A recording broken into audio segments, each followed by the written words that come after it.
Listen to me. Don't snap your Listen to fucking me. fingers Listen at to me, me. motherfucker. I will jump right across this table. I will choke you. Are you kidding Listen, me? listen. If they had the draft now, the season's over. Yeah. Hit it.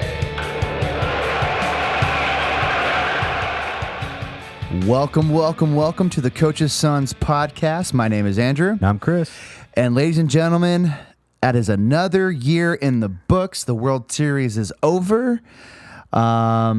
The evil empire of the National League won, but we're going to get into that.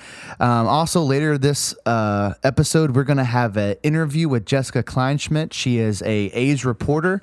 Super excited to have her on. She got in some banter with Chris online, and we had a wager. She lost, so we get to interview her. It's going to be a lot of fun. In her defense, she agreed to come on anyway. However, it is But let's cool. point out that we were correct and she wasn't. That was the playful banter. She picked the Yankees. We had both picked the Dodgers. We all know what happened now, but she is going to come on. I hope everybody enjoys. We are recording our portion before we talk to her, but you'll hear that. We're going to tack that on to the very end. As always, we'll have our timestamps. But super excited to talk to her and see what the hell's actually going on out there. Have some boots on the ground. It'll be super exciting. Yeah, but can't wait. As that is at the very end, and we're a couple weeks out because you were nursing the dreaded man cold, the biggest man cold of all time. Freddie Freeman is disappointed in you. Here, Look, you see that fake cough? Yeah, the he fake just cough pulled right off? there, baby. But Freddie Freeman would be disappointed after the performance he put on in this World Series, and you couldn't podcast for an hour 2 weeks ago. Listen, man, I was trying to save you from the dreaded man cold, and I'm sorry for thinking about you. But yeah, no, it is a little later than we wanted it to come out, but thank you for being patient. And it's the offseason, baby. Like, it started. It's already happened. So we're going to talk about the World Series, obviously, but then we'll throw in it's already started. Things that's happening around the Major League Baseball sphere. But real quick, we're really excited to start year 2 of the Coach's Sons podcast. We have a lot of really big ideas that we hope will come to fruition. We're going to have other multimedia things out there. So please keep your eyes peeled to all of our socials to see what we're doing, because we're hoping to have a lot of fun. So more on that later, but let's talk about the World Series, which, by the way, we both correctly predicted, although none of us had it. Nope. In 5. They did it too damn quick. They did it too fast. They made light work of the Yankees. Man, did they. So this isn't, when was this? October 25th? We're almost like a month away or a month out. So we're not going to go game by game and what happened. However, you'd be crazy just not to talk about the immediate vibe shift of that game 1. Yeah. What a baseball game. That is what you sign up for when you're going to sit down and you have one game. It's game 1 of the World Series, and it comes off the bat of Freddie, a no-doubter.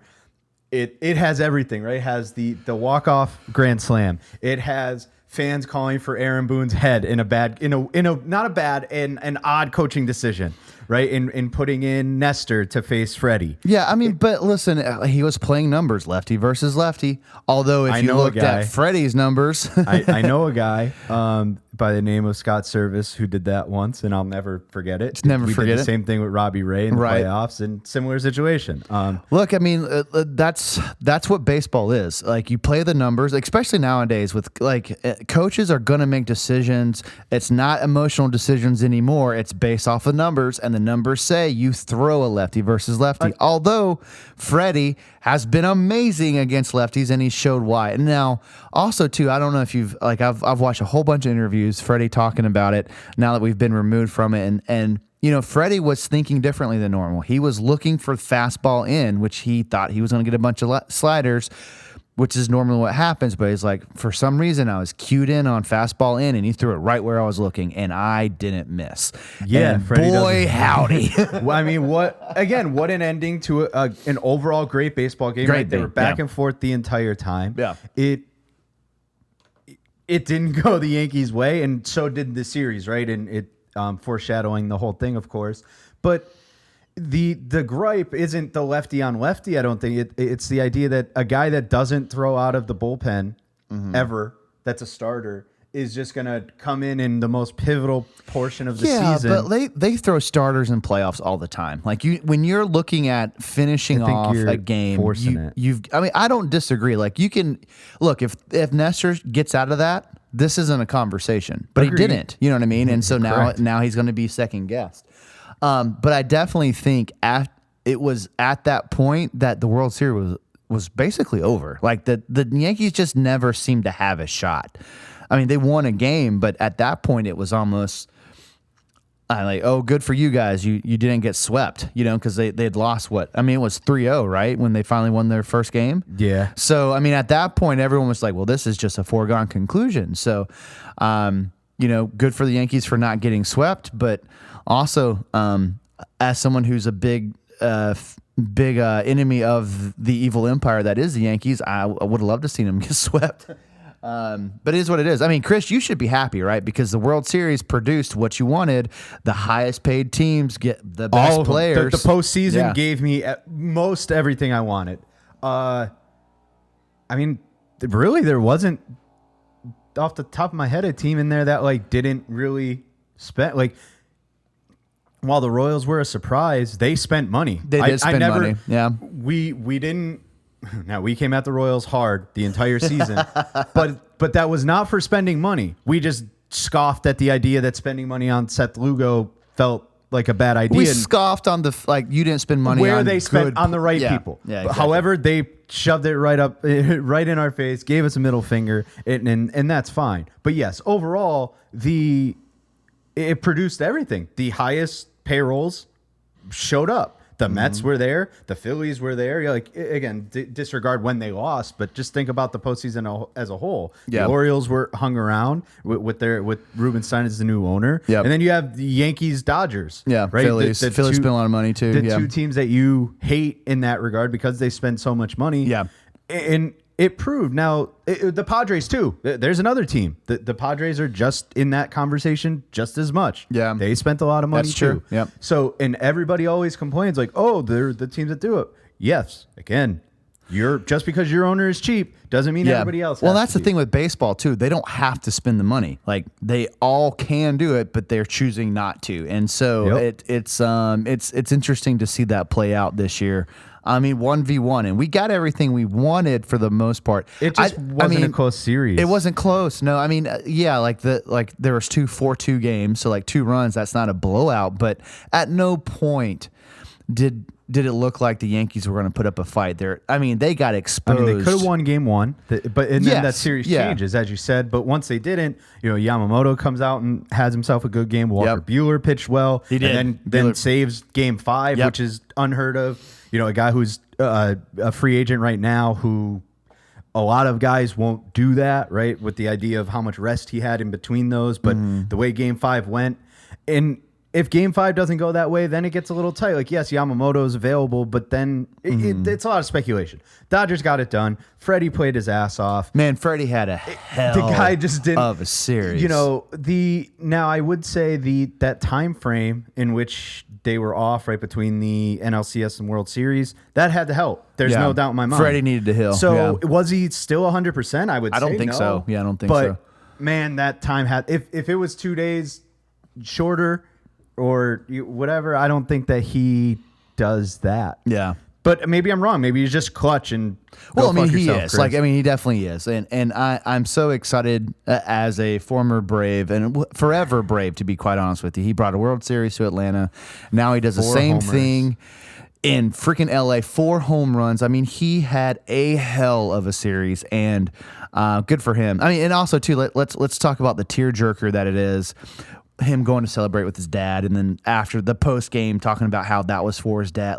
How do you not like Freddie? Oh, Freddie's such a likable guy. He's such a likable human, and it couldn't happen to a better guy. So really happy to see that happen. A couple quick call outs for Freddie. Yeah. So he is one of, we'll say 10. I don't know the number. This is from Sarah Lang, Slangs on Sports. Players to win the MVP and World Series MVP in their career. He is one of them. Nice. Accompanied by Johnny Bench, Roberto Clemente, Raleigh Fingers, Bob Gibson, Reggie Jackson, Sandy Koufax, Brooks Robinson, Frank Robinson, Pete Rose, Mike Schmidt, Willie Stargell. What a hell of a list. pretty decent company to be in. I mean, so we haven't really talked about this, and I think at some point we should have a show based on current players we think will be Hall of Famers. Yeah. Freddie's like at the top of that list. He's up right? there. I mean, And he's got to be gonna have really the counting close. He's got to stats, be too. really close.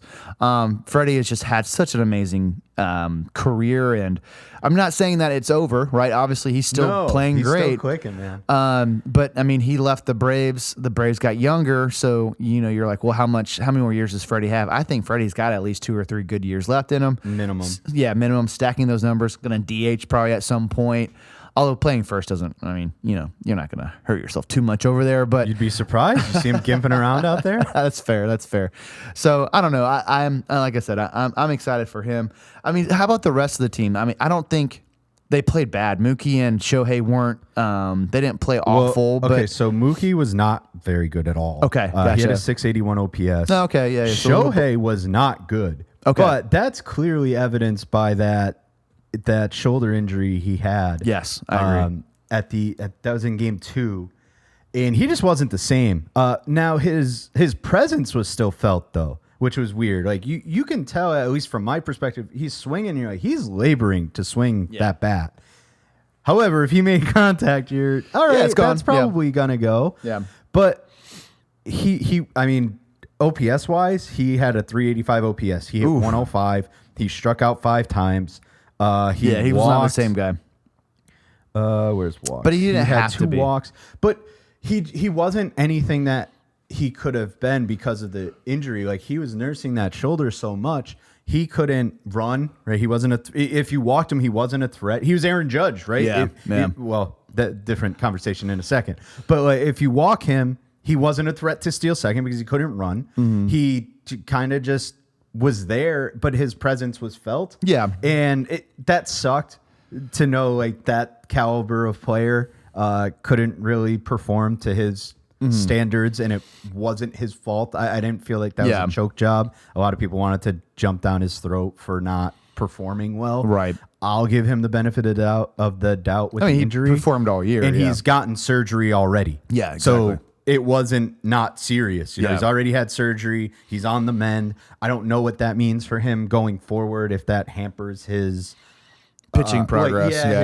his Tommy John progression and all of that. But even so, I mean, just the way he plays and how they're probably fine just ramping him up. Yeah, I agree throughout with that. the season. Yeah. So we'll see what that looks like. But to your point, I mean, Teoscar played well. It'll be interesting to see what kind of eyeballs he gets in the offseason. I'm gonna say because he's free agent now, right? And NLCS MVP Tommy Edman didn't disappoint either. Right. So he had a good series 988 too. OPS. Yep. I mean, he What had a transaction. He had a hell of So playoffs. here's my point of how these types of teams operate. Everybody wants to bitch about how much money they spend and all this and all that. All those guys got hurt. Gavin Stone, Tyler Glass now. You go down the list. Or Kershaw, right? All those guys weren't healthy. They go and trade for Tommy Edman, just like any other podunk team in the league could have done to make their team better. Yep. They didn't. Now you're talking NLCS MVP in a Vital hell part of of the a World World Series. Series. Yep. Hit 294, 988 OPS. If 3 Freddie walks. didn't play out of his damn mind, he could It be was in him or consideration. Teo. Like, and that's it. Those are the guys that were over 800. Yeah. Will Smith 483, Max Muncy 200. He didn't do shit. He struck out 10 times in 16 at bats. Oh. Gavin Lux hit 100. Or sorry, Max Muncy didn't have a hit. So let's start there. Okay. Gavin Lux hit 100. I mean, Shohei hit 105. Will Smith hit 111. Chris Taylor didn't have a hit. And then those are your guys. Teoscar hit 350. Freddie 300. Edmund 294. Mookie hit 278. Just no power, I guess. Yeah. That was weird. So basically, those 4 guys carried the team. And Kike Hernandez. Oh, Kike, yeah. 705 OP. He was Above below average. average. Right at average.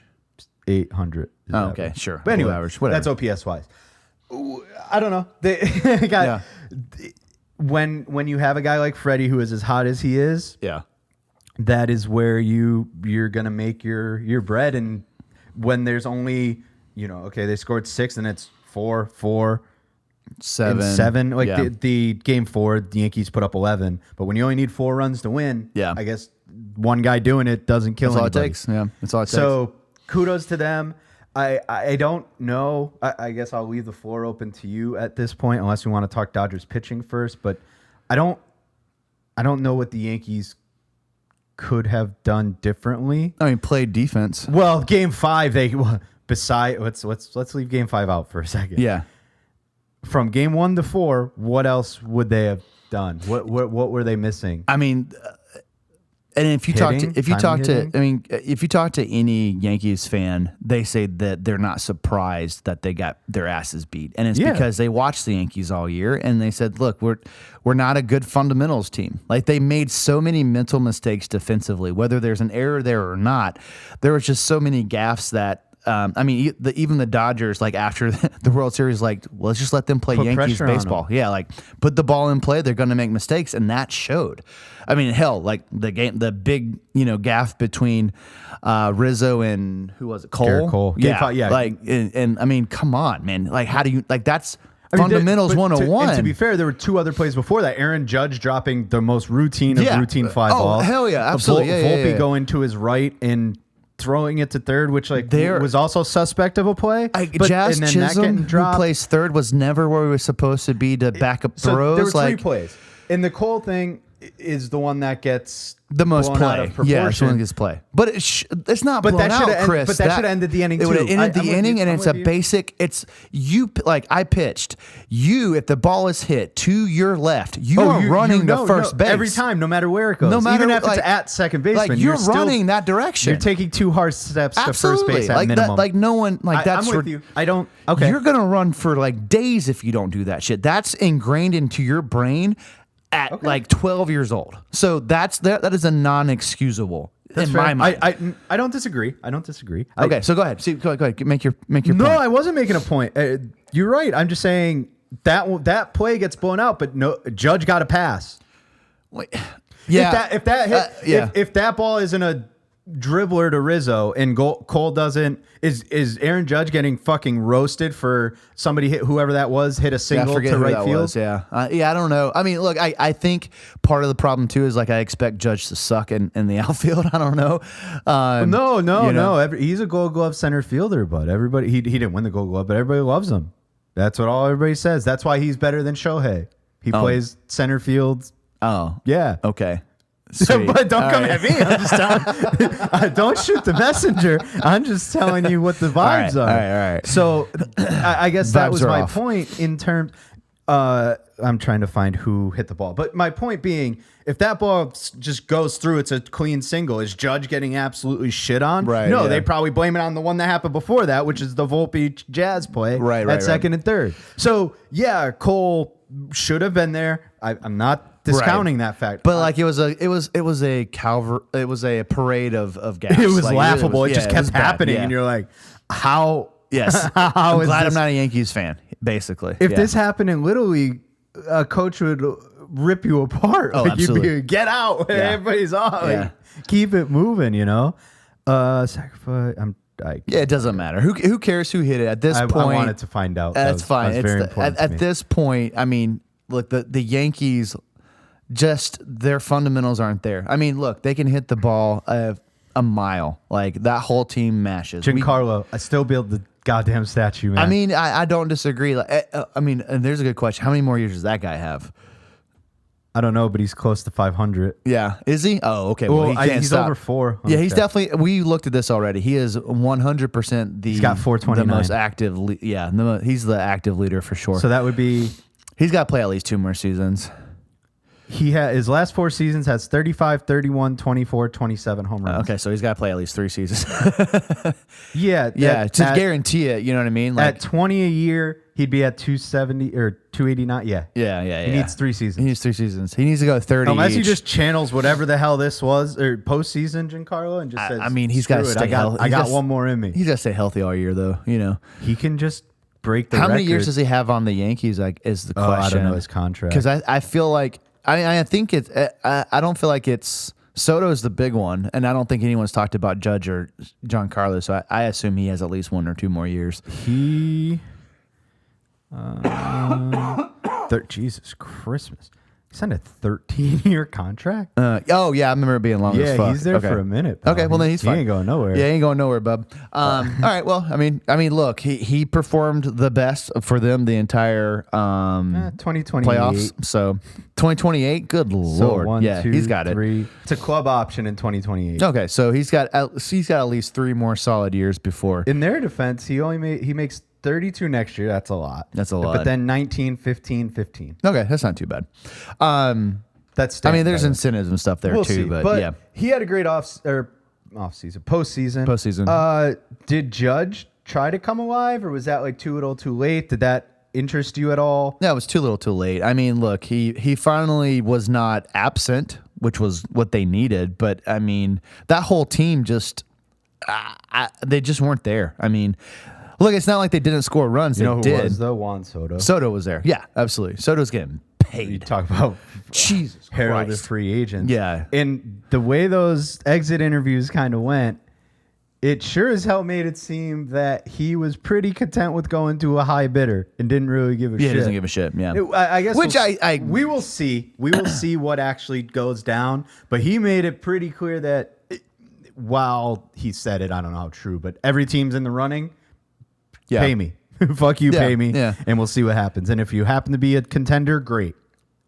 We'll see if that's what happens. That's Trout how route. Miguel Cabrera ends up in Detroit, I guess. Yeah. But I don't know where. There's going to be a ton of speculation. We'll do them in future episodes. And it's going to continue for a long time because it's just going to be. We'll see where he goes, but I think Yankee fans will feel pretty deflated if he doesn't go there, considering the season he had, how much they adored him, right? They fell in love with the guy, and who wouldn't? As you should. He's one of the youngest players in Major League Baseball still to be that successful, and he doesn't show any signs of slowing down. And no matter how big of a contract you sign him to, he's still not 40. Right.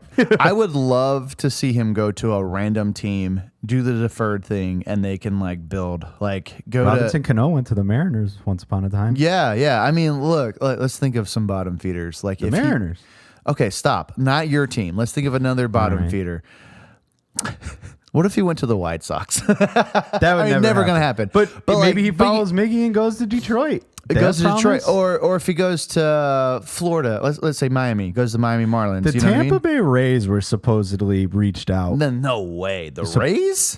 They're listed as an interested suitor. That's another team I wouldn't expect. But if they're not, that is a PR 101 that every single team in the league should what follow. I would love? Even if you're not involved, you need to be involved. You just need to reach out to Make John the phone Heyman call. or Bob Make the Nightingale phone or call. whoever needs to leak out that we are involved in what we. Hey, everybody needs to be a part of it. You said, hey, how much? It starts with a 6 or it starts with 7. I can't do it. Yeah, but peace out. Print the damn report that my team was interested, right? Because now, you hear the Rays and your ears perk up. You're like, oh, they're involved. They're not going to get them. No, I agree. And now everybody's like, ooh. I'm trying to think of a middling team. You know what would be awesome?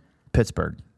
Never. I mean, that guy's a cheap how? prick. I mean, I know that, but how much fun would it be if you went to Pittsburgh It would. or to Cincinnati? Those teams, those middling teams, that if they got a superstar, could really bolster that team to take a next step. I think that would be awesome for baseball in general. I don't disagree, but I mean, it's it's dream speculation for sure. Anyways, we're getting off the World Series topic, but just in general, that's going to be a lot to talk about for sure. Okay, so let's go back to this World Series. Pitching, I mean, the Dodgers had some good showings. They had good and bad. Flaherty was Jekyll and Hyde. Again, that dude has a good game and a bad game. Each series, I felt like he had a good game and a bad game. So yeah, that's true.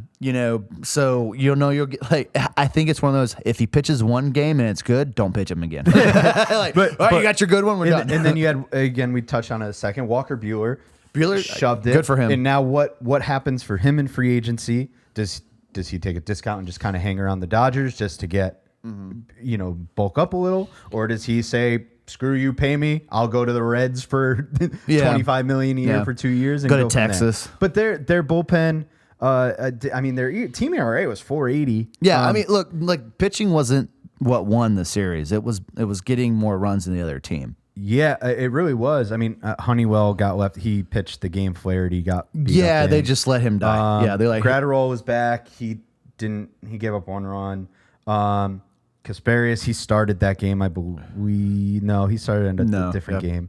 He started game 5, I think. Yeah, 4 or 5. I think that's right. 4 or 5. I forget. Whatever. Anyway, Yamamoto pitched very well. Let's say Yamamoto did well. We'll give him credit. Vesia pitched well. So they were fine. They did enough. Yeah. Well, and that's it. When your team's going to put up those types of runs. Now, yeah, if your team's going to score at minimum 4 runs, you have a good chance of winning. So the game. Yankees, as a team, had a better team ERA. They were 3.83. That's wild. Garrett Cole pitched well. But that's because they were error induced. He had 1 earned only. Yeah, 6 runs. Yeah, which that's wild. I mean, it sucks the for the earned Yankees. runs. If you're a pitcher and you have an error, I don't know if that counts as an earned run. It doesn't. It should. No. Like if you the pitcher, Garrett Cole didn't cover first base.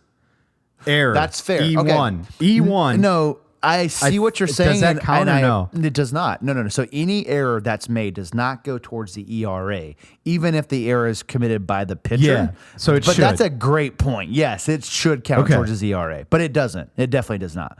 Okay, for some reason I thought it's a fielding error, so it does not go towards a pitching stat. But I understand your argument, and no I'm other with plays. you. Right? Yeah, right. Yeah. No, Hey, like, if it's I'm gonna E1, throw this fuck ball that guy. fucking 18 rows into the upper deck, like.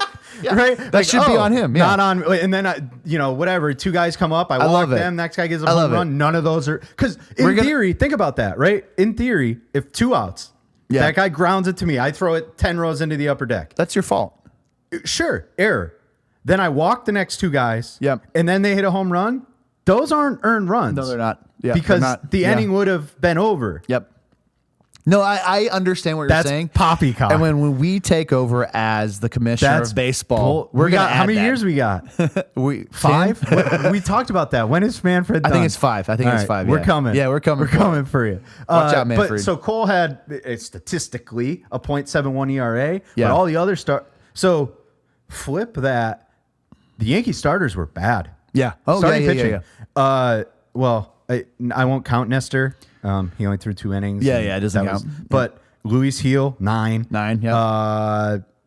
Carlos Rodon, 10.8. No Clark shit. Schmidt, 10.13. Oh, Jesus and Christ. then Luke Weaver, 4 games, 0. Tim Maeza, 1 inning, 0. Mark Leiter Jr., 3 innings pitched, 4 games, 0. Clay Holmes, 5 games, 4.1 innings, 0. Tim Hill, 2.2 innings, 0. So their the bullpen pitcher did the best they could. Jake Cousins gave up a lot of runs, but I think he got shit on. So Jake Cousins got all the runs that Nestor gave up. Oh, no. So Nestor technically only gave up 1 run and didn't get the loss. Okay. So Jake Cousins, I was confused when looking at it. So Jake Cousins is actually the guy who lost the game. Okay. Game 1. Gotcha. Yeah. Because those runners were his. And then Nestor gave up the home run. Yeah. So while Nestor had an earned run, they need or whatever, to split that shit. Like, right? If someone put him on, I get it, but like Nestor should be responsible for at least Freddie. You know what I mean? No, he is. Is he? But the runners that were on led to them winning, and they were Jake Cousins' runs. Okay. So, but like in an ERA, we're getting really technical. Yeah, but the we ERA, Nestor gives up the home run. Do all 4 runs go to Cousins, or does one 3? of 3 of okay? The runners on base are okay. So they do split them up. Cousins. Okay, good. The Okay, batter. I assume they all went to him, but no. The Okay, batter okay. is the pitcher. That's good at least. But I still think they should split So Jake Cousins by far the worst pitcher. What was his ERA? Like 27? 11.57. Oh, okay. Sorry, Tommy Canley gave up a lot of runs too. 3 runs and 1.2. Odd call out considering the starters weren't very good. Marcus Stroman did not pitch. He didn't pitch at all this postseason. Was he hurt? He was on the roster. Was he? Oh, interesting. So no. Interesting. Huh, who knows? You wouldn't waste a roster spot. But Marcus Stroman just didn't pitch. Never pitched. All Interesting. Weird. I don't know how. I'll have to look into that. That's definitely one of those things we got to look into. Yeah. And to the Dodgers point, they were fine. I don't know. Yeah.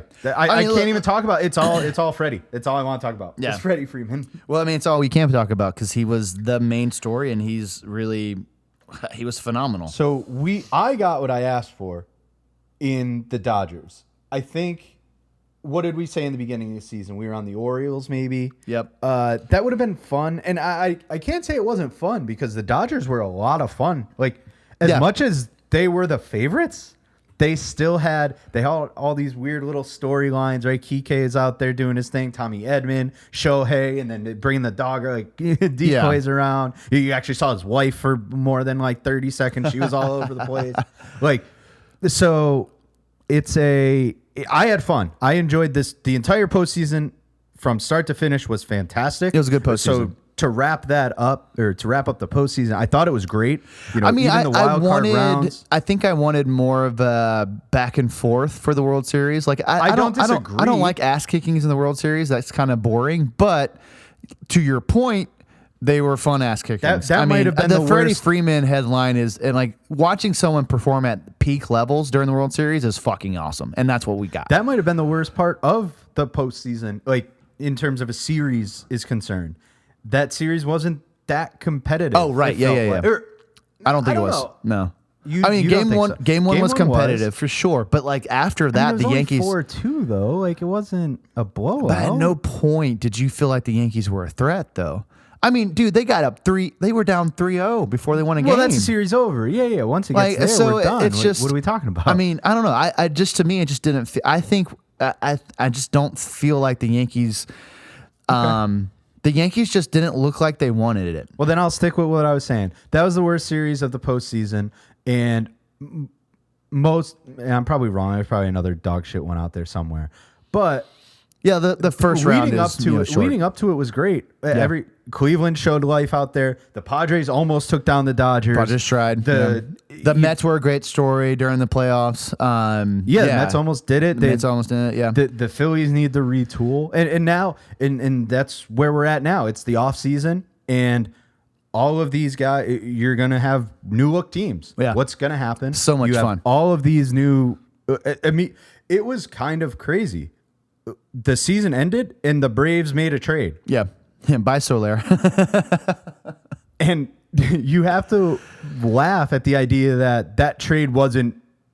Well, that trade had to be in the works. Oh, yeah. That trade just doesn't happen in 4 hours. No, absolutely not. I'm calling tampering on the Atlanta Braves. I think it's bullshit. Every team's doing it. They're just ready to go. That's it. I think that's enough on World Series, unless you have more to say. I mean, right? I think we're way removed. The Dodgers did it, and if we're Here's the being deal. straight, they're the favorites again 100%. because they're coming back with. They even have Glasnow coming back. Yeah. Oh, like a healthy the Shohei Dodgers guy pitches. Yeah, a healthy Dodgers is a scary Dodgers for sure. Like we talked about at the beginning of the year, they're a scary ass team. And now that we've seen even through injuries they can continue to be that, it's going to be hard to bet against them. Even with my Braves being healthy, which we weren't. If I go lineup to lineup, which I did at the beginning of this year, I thought we held our own with them. I don't think that's the case anymore, right? So it'll be interesting. Every team has to retool. We'll see what it looks like, but the Dodgers are gonna be one of those teams that probably retool too, right? And exactly. So it's gonna be tough to bet against them, and so I'm not going to, not right now. So let's segue into we'll say retooling, but what guys are going to be available? We're not going to do. I know there's a lot of stuff out there right now of people predicting. I probably incorrectly believe it's going to be a while because this offseason moves slow. There's been some reports that it's going to move quicker. I don't trust them. I think it'll be a good time frame to do our, predictions. Maybe right at the winter meetings, maybe a little before. Yeah. And we might miss some. By all means, I hope I'm wrong. I hope tomorrow is shit happens. It's just everybody signs somewhere. Yeah, right. I wish it was like major or the NBA where season's over. Oh, free agents started. Boom. Yeah. Everything happens in like 5 hours. Yeah. And then you have little smaller deals trickling. That doesn't happen. That's never going to happen. So we're going to hold off. But let's talk about who's available. And you got to start with the number one guy who was just posted via Japan. I don't know the team name. I should know that. But Roki Sasaki, phenom. And I'm sure you're going to love this. Oh, I know where you're going. He's already connected to linked the Dodgers. to the Dodgers. And it makes sense. It's it's not unreasonable. It is not unreasonable to suspect that. No, I mean, he played on the World Baseball Classic with both Shohei and Yamamoto. So, of course, he's connected to the Dodgers. And is it a done deal? No, it's not. But remember when everybody wanted to bitch about how much Shohei Ohtani was getting and how they structured the contract and this and that. Guess what they can do again. And remember what they're capable of doing. And guess what? When you get Shohei, mission accomplished. We won a title. So that's check mark 1. Yep. Check mark 2 is, we can now go and recruit guys to come and play with Shohei. This one just happens to be a fellow countryman. Yep.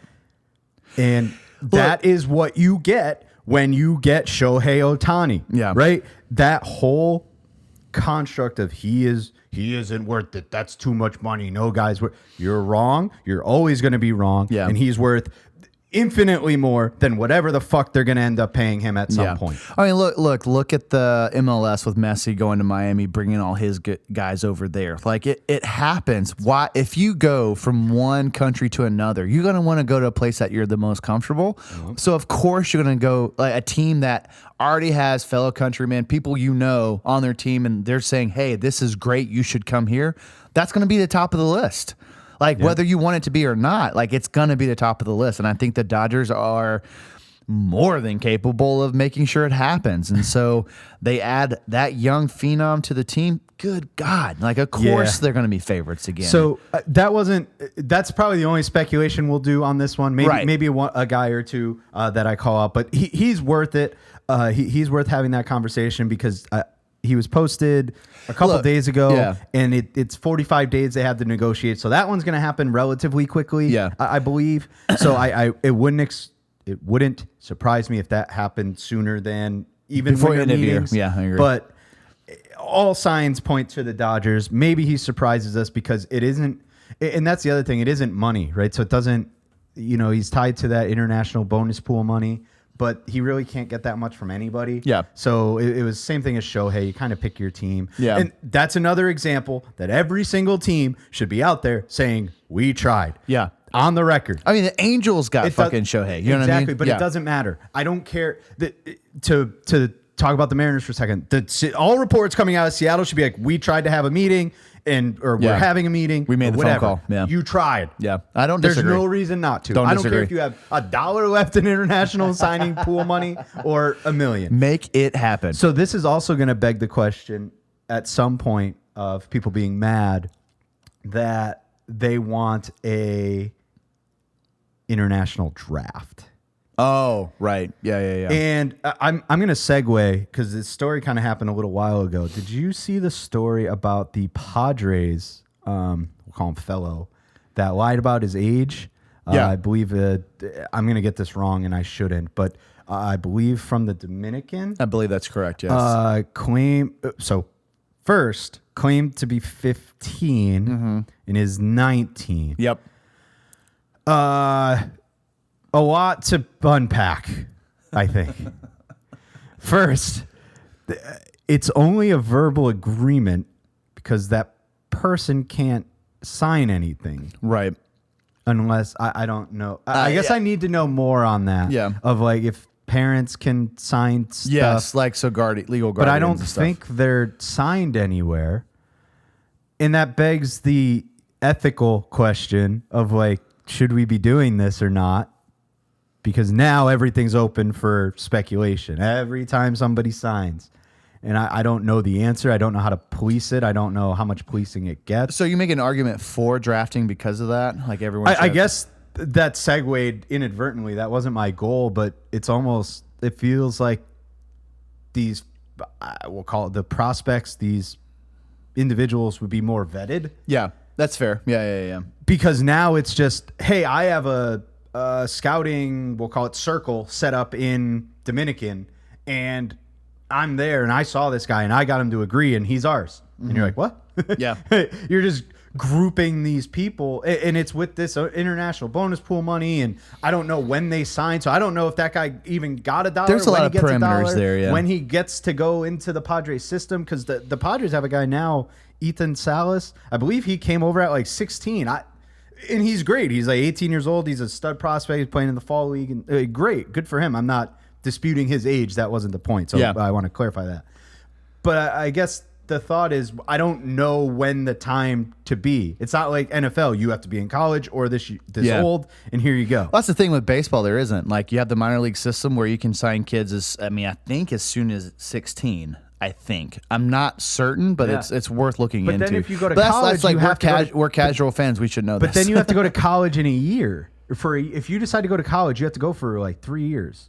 Right. Unless you go to a JUCO. You go to JUCO, yeah. Which is, you can't go to the University of North Carolina and get drafted as a freshman. Right. Correct. It's broken. Something's broken. No, I don't disagree. That's a different draft. That's a different. We're going all over the place, but this is where this type of shit goes, and that's fine. But I'm somewhat in favor of an international draft, being ignorant to what all goes into it. Yeah. I mean, I if guess somebody that's were fair. to tell me this is why it would or wouldn't work, I'm willing to listen. But is there another? There's not another sport that does that though. The internationals are just a part of the draft. Correct. So you mean like, say if what's his name? The Japanese pitcher. Roki Sasaki. Roki. Let's say he can't just sign anywhere. He has to enter the major league draft. I agree with that. I think that makes more sense than they can just sign whoever they want to. I think if you want to be in the league, you should have to go through the draft just like everybody else.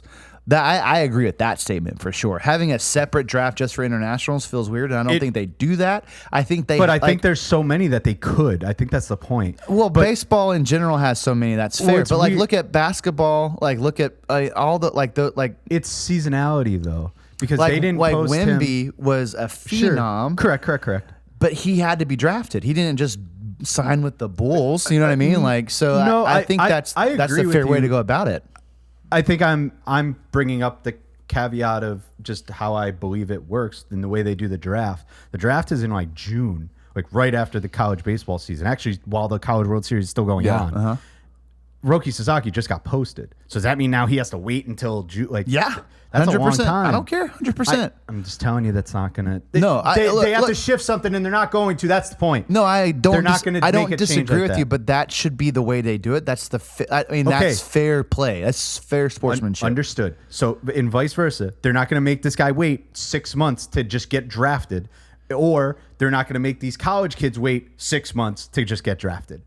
Vice versa. You either make the draft now because he just got posted because they're waiting until the end of their season to do it, or you say, hey, screw you, all you college kids, you don't get any development this year. You have to wait 6 months and just still. That's fine. Those college baseball players have to decide, do I want to draft this year or next year? Do I want to play one more season? Just like they would anywhere else. Like, do I play another season or not? Because the draft comes shortly after the season. If they drafted now, the baseball season's over. But and if they don't go in the baseball season ends in June. Listen to me. Don't snap your fucking fingers Listen at to me. motherfucker. I will jump right across the stage. I will choke you, bitch. Are you kidding me? Listen. If they had the draft now, the season's over. Yeah. The college baseball players right now can go, I am going to wait to next year and play another year with Vanderbilt. Okay. Or I'm going to enter the draft. I'm going to declare for the draft, just like college football players. Did you not? You're not comprehending what I'm coming at. Their season ended in June. Their season ended 5 months ago. What were they doing? What are they capable of doing for 5 months? This isn't the NFL. The NFL is set up where you can go to these and train and do all this stuff. Like if you're in college for 6 months. I don't know what to tell you. You're not on the team anymore. You're not a part of that university. You can't just show up to Vanderbilt and work out. You go play a fall league. I don't know what to tell you. They're all affiliated. They send them to the Arizona Fall League. The team drafts them and says, go to the Fall League. Well, then you do the... That's baseball my point. season. They're not changing that draft. That draft in June is staying. But why June? That's like fucking... Because it's because what happens... But the season's not already started. The collegiate season ends, and those guys will go to rookie ball or whatever the fuck they go to. All right, well, then those people who declare at the end of the baseball season have to wait till June. You lost me. The draft is already in June. Yeah, I know. They just the international players have to wait. That'll never happen. I'm not saying it won't, but that's the fix, Chris. Your fix is wrong. My fix isn't wrong. Hey, I am the new commissioner. Hey, tell me how you're going to make it better. I know that just a few moments ago I requested that you throw out, you give me a solution to how this is fixed. Whatever the fuck Andrew just said, please don't suggest that. I will block you from every account that you're being a little petty right now. No, you're being petty. I gave you a perfect solution. You're just not listening. Talking sports out of your ass right now. I'm not. All right. It's exactly how you fix it. Anyways, you know what? If that's the case, I don't even want the international draft. Sign wherever you want, Roki. How about that? I take back everything I said. That sounds pretty clear because you don't care about fair ball. You just want people to spend money. So yeah. Okay. Well, there you go. All right. Anyway, what a rock segue. paper scissors for it. That's it. I'm just gonna break down by position a couple guys that I think are worthwhile mentioning that are free agents are going to be. Catchers, your boy Travis d'Arnaud. Yeah, we didn't. That's a weird one. It felt, again, I shouldn't do this with everybody. I'm going to try not to, but just because it's Braves, that felt like they declined it and they're going to bring him back for a different contract. Yeah, they're going to try to bring him back for a different contract. They probably want his 1% to the Braves Foundation is what they want. Well, yeah, the Braves Foundation. Yeah, I know you have that conspiracy theory. Everybody gives. Yeah, everybody gives. You can't get away. They're inevitable. We really care about Kyle it. Higashioka, after a solid postseason as a free agent, he had 2.9 WAR last year. Oscar, who you talked about? I was on catchers. Oh, sorry, my bad. Oh, you're doing position. My sorry, bad. maybe I didn't label that. First baseman, Christian Walker. He is one of the prized possessions, but he's 34. Yeah. So we'll see what he gets. He did get a qualifying offer. I know all the qualifying offers accompany a draft pick, meaning if you sign him, you give up whatever that draft pick is. Yep. I don't know how high they go. I should know that, but I don't. Pete Alonso, same concept. Carlos Santana, Paul Goldschmidt. You don't think Pete Alonso is the big one? He is.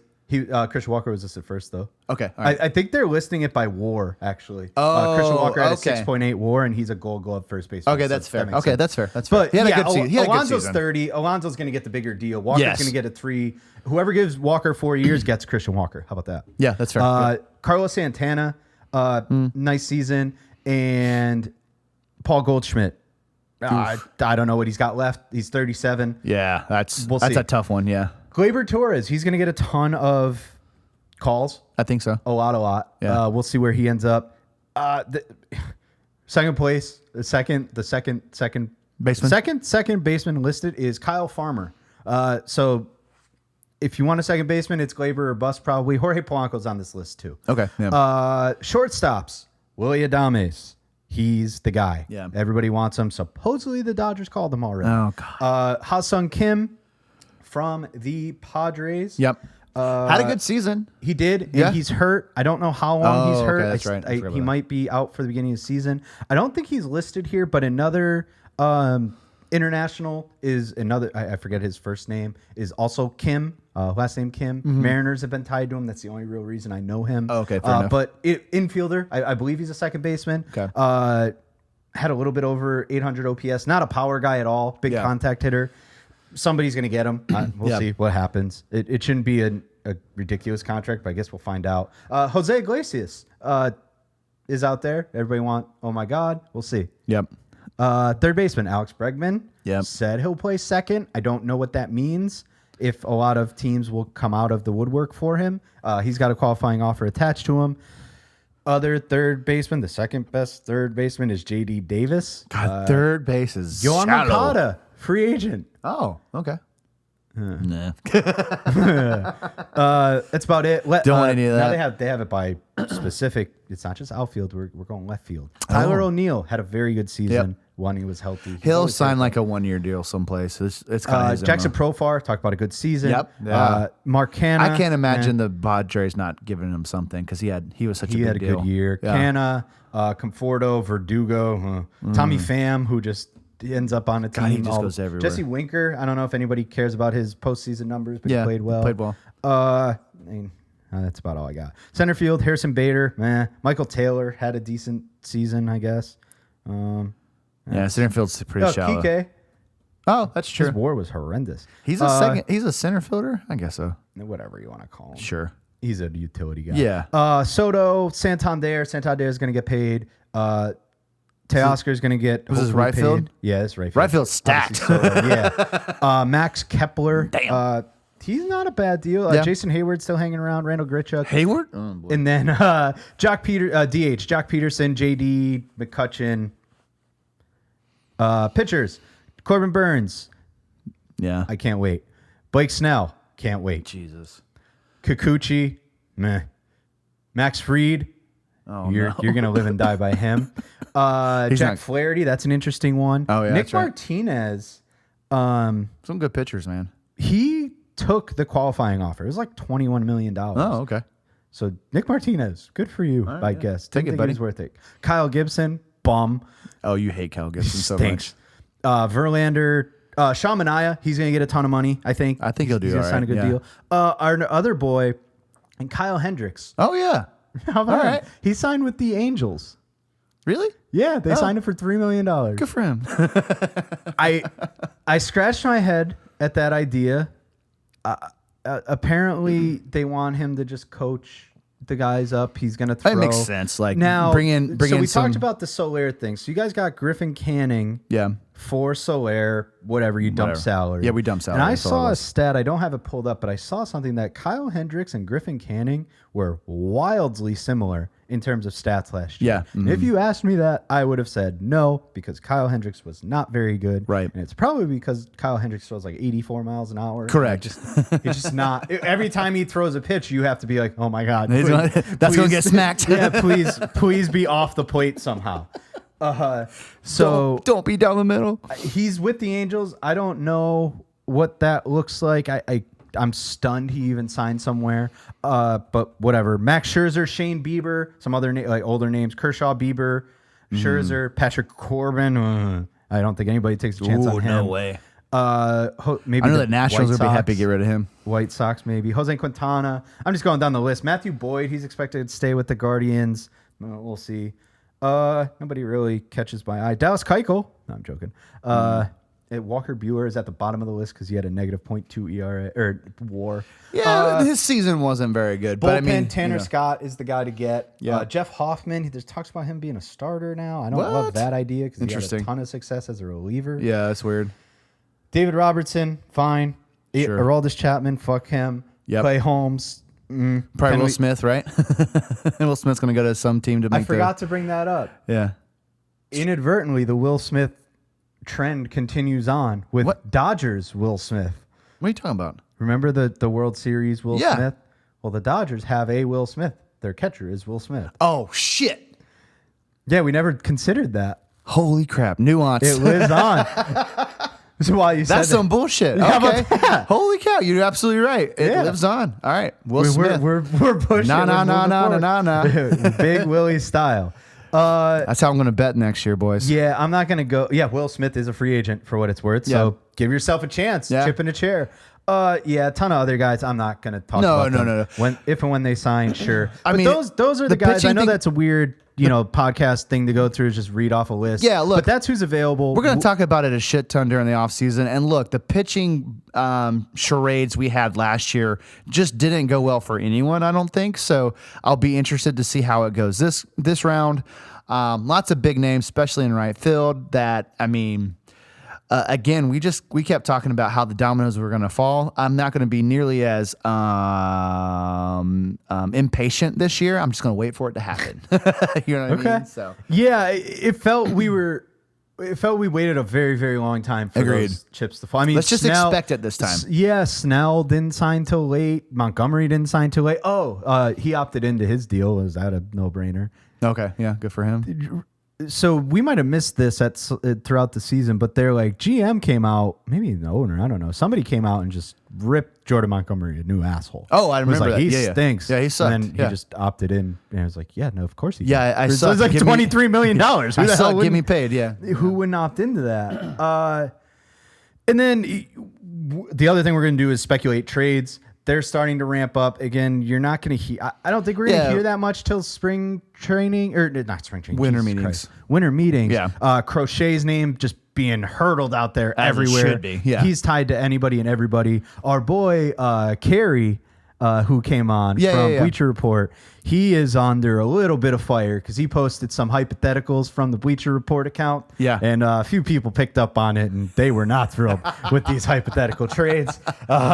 Particularly one in point, the Boston Red Sox, he had trading Roman Anthony and a couple other guys for Crochet and Robert, and Red Sox Twitter did not love it. Was not pleased. Did not love it. They came hard at Kerry, and again, they were hypotheticals. He said they were hypotheticals. Leave him alone. Yeah, leave him alone. Kerry's a good dude. All right, well, that's gonna do it for us, Chris. What do you got left for us? This is a call to arms. We want you more involved while we're getting more involved. We tried to be way more out there during the postseason. Arguably, it's a little bit easier when there's a lot less games on. So I tried to, be out there a little bit more than we were previously. We've definitely gotten some more interaction, some positive feedback. But basically, the call to arms is if you think it's funny, if you find it helpful, if you like our content, give it a like, give it a repost, share it with somebody, tell somebody you saw it. Let's go. It might not be original every time. Where it's something that cracks me up. I'll quote tweet it. We'll reshare it. Whatever it is, but give it a like, whatever that is. And while you're at it, throw us a follow. We get followed by so many goddamn bot accounts. I can't even tell who's who. But love those bots. Run those numbers up. We are at Coach's Sons Pod. That's practically everywhere. That is Instagram. That is X. We are at Coach's Sons Podcast on YouTube. You'll start to see some more things come onto the YouTube. We have our interviews that we've had thus far already there. Going forward, we talked about this is year 2, and we are pretty damn excited. We had a pretty long planning session before we did all this today, believe it or not. And you can expect a lot more content from us. I believe that's where we failed to produce for you. So I think we're going to come out with a lot more content. We have a lot of things in the works. More people are involved than there ever have been. It isn't just us that are working on these things. So hopefully all of this behind the scenes stuff isn't for naught. We expect more guests, more, I'm trying to think of the word, more. Oh shit! This isn't helping. I'm letting you out to dry. I know this sucks. More regularity. More. You're gonna see us more. Okay, that's what it is. More. That's it. So be on the lookout. Give us a like. Give us a share. Give us a follow. Tell your friends. If you tell one other person and they tell one other person, that's 2 other people that are listening to our shit. Look at that. So just keep it going. That's it. We're going to keep asking people to come on. People are going to tell me no and to screw off, and that's okay. But my goal is to make it fun for ourselves and make it fun for you. We can't even announce it. We have one that's in the works that I'm pretty damn excited about. So we'll see if we can get the specifics done there. And again, that's just long form interview. That's just podcast interview. We have a lot of short form stuff coming out. Be excited because we are. So other than that, reach out to us at Coach's Sons Pod. Our ats are in there as well. This guy thinks he's fucking Iron Man. And, I do. And Gambit mixed together. I'm just Chris_Crouch, but you can reach out to us personally. We're more than happy to shoot the shit about baseball anytime. We do it with a ton of our people we've had on in the past anyways. So feel free to reach out, but that's all I got. Awesome. Thank you guys so much. And now let's go to our interview with Jessica Kleinschmidt. She is the post and pregame host for the A's, formerly the Oakland A's. Should be a good interview. We're so happy that she joined us. So I hope you enjoy, and we will talk to you guys next time. Hit it.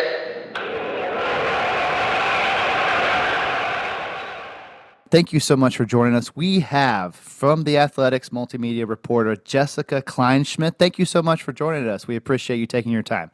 Yeah, a bet's a bet. I'm here. We're good. Absolutely. So let's talk about that. We had some online banter. Yeah, I was going to come either way. I'm happy to be here. Well, we appreciate that. A bet is a bet. And so we were correct. You weren't. That's fine. We'll talk about the World Series in a second. But also, the other part of the bet was if we lost, we would donate to your charity of choice. We're still going to hold true to that. So we're both going to donate $50 to that charity and make sure that we support you as well. So if you want to give that a shout out to first, and then we can kind of jump into it. Yeah, SPCA of Northern Nevada would love your donation. I appreciate that. Absolutely. Nevada, not Nevada, Yeah, correct? 100%. See, I'm getting that Got out of the way now. This is Get the it out of thing. the way. Pronounced Nevada. It's not the MLB. We're starting off hot and knowledged and educated. All right. We're killing it right now. We need all of those things, so we appreciate it. All right, let's jump into the World Series real quick. What are your thoughts of the domination of the Dodgers? Well, it's interesting because I mean, I'm just glad that it was a tough. I feel like, leading up to the World Series, I was more impressed with the division series and the championship Mhm. series overall. To kind of lead into the World Series, I was like, the championship series and the division series is like really a really good platform to lead into those games that were happening. But I was kind of anticipating the Yankees starting pitching to really step up. And especially when it comes to bullpen games, mind you, covering the A's as long as I have, Bob Melvin was my manager, and he kind of made the bullpen game a thing. The Yeah. openers with Hendricks and all of that. And I think seeing how those are kind of put together, they're really feast or famine. You're either going to dominate or you're not. And I think watching Dave Roberts turn a bullpen game into a winning game just impressed the hell out of me. And I think that that's something that you have to take into account, because when you get to October baseball, these guys, whether they're not going to always be on the IL, but they are beat up. They are Yeah. bruised, they're battered. And just because they're not on the IL doesn't mean they're not hurting. And so you look at the Braves and how they were struggling, and you have your second string and the backup guys, and you look at the guys that are supposed to be contributing and they're not available. You have Freddie Freeman, who's limping every time he gets on base, trying Right. to Yeah. get first. And we think about that aspect, and it's something that we forget about heading toward the October months, and the season's already so long as it is. So those aspects, I was just so impressed with the postseason overall. I'm so in love with this sport, and I feel like it's like my husband, and everybody kind of makes fun of my husband. They're like, he's like the cute one, the funny one at the dinner party. But then when the postseason comes around, everybody's obsessed with him. He's like the animal guy, like he'll make a Yep. balloon animal for you. And I'm Yeah. like, cool, like he really showed up, and like everybody was obsessed with it. And I think that was what was really fun. And the two things that people love with baseball the most are postseason and free agency. And I think MLB did like amazing. And obviously they don't. I joked that they had a great script this postseason. World Series was great overall. I think the division and obviously the wild card series, the Mets Braves leading into the wild card series, just Yeah, like absolutely. moly, and I think that overall was amazing. It just made me fall in love with baseball all over again. I like to take like a 1-day break after the regular season and just rot in bed. But this time around, like I was just craving more baseball, and that doesn't really happen when I'm so exhausted, especially after an emotional season like the one I've had. And I think this postseason, if you were kind of exhausted from 162, it made you fall in love again. But World Series overall, mind you, I know we had the bet, whatever. I didn't have a dog in the fight even a little Same. bit. No, Like same, I was kind same. of like, I love Kike, cool. Like, and I fell in love with Freddie Freeman all over again. What a good dude. Of course. On the Yankee side, like obviously being AL girl, I see them come into town all the time. Aaron Judge, 209 all day. As Waldo Cabrera, like I love these guys, so it was kind of whatever. And I think I liked that aspect because like I'm not stressed at all. I'm just like whatever. Like let's have a Yeah. baseball. So I think that aspect was cool. And just from like the bet we had, like I don't like being wrong. I'm a woman. We're right about everything, even when we're wrong. See, like I won the bet. You're still donating to my. You're not Yeah, wrong. You're not wrong. It there. That's fair. it's the least we could do. Yeah, I love coming on podcasts. You guys lost this bet. Is the thing? Is what I'm That's saying. fine. Yeah. This one I'm happy to lose, because when I sent exactly. it, so 99% of the time you're talking to me via the Coach's Sons podcast Twitter, and it's or X, excuse me. Sorry, watch Elon. it. So anyway, I write Twitter/X because I don't want to offend anybody. I don't know. somebody Yeah, will same. end that. You're always going to Same. offend somebody at some point. Totally. So when I asked and you're like, I would have came on anyway, I was like, well, whatever. Not a big deal. Yeah. So, we were planning on doing it regardless. So again, we're super glad you're here. And Andrew and I, on our little portion of the pod, we talked about the Yankees. You talked about starting pitching and how you thought they were going to perform. And they were horrendous. They were bad. We went through their bullpen just, through Baseball Reference ERA. And besides Canley and Jake Cousins, of course, everybody else didn't give up a run. So their bullpen was very good, but their starters did not perform. Didn't show up. And the one question I had, just a screwball type question, why didn't Marcus Stroman pitch at all in the postseason? Do you have that is a good question. I'm not sure. And I especially to kind of play off of everything else that's going on, because he was on the roster, right? I don't remember anything coming out where he wasn't. And especially I like a guy like that where we're used to Garrett Cole, the size, and you kind of your scouting report is there, and their bullpen. I like Marcus Stroman because he's lower to the ground. The way that he throws is just different. So maybe there was something there that we didn't see. But I'm not sure. I mean, like you said, I thought about that too. I was like, why isn't he in there? But an inning or something. I don't know. It just felt weird to be on the roster. It is strange he didn't get any pitching at all. And it goes back to what you said. They're not on the IR, but they're still hurt. So maybe there is something there. But why would you waste a roster spot? I mean, maybe it's just hopeful thinking. Who knows? But it was odd that he didn't even see, the ball once. But it is what it is. But I also appreciate him because I know he's a guy, he's very outspoken. He wasn't on social media talking crap about You're right.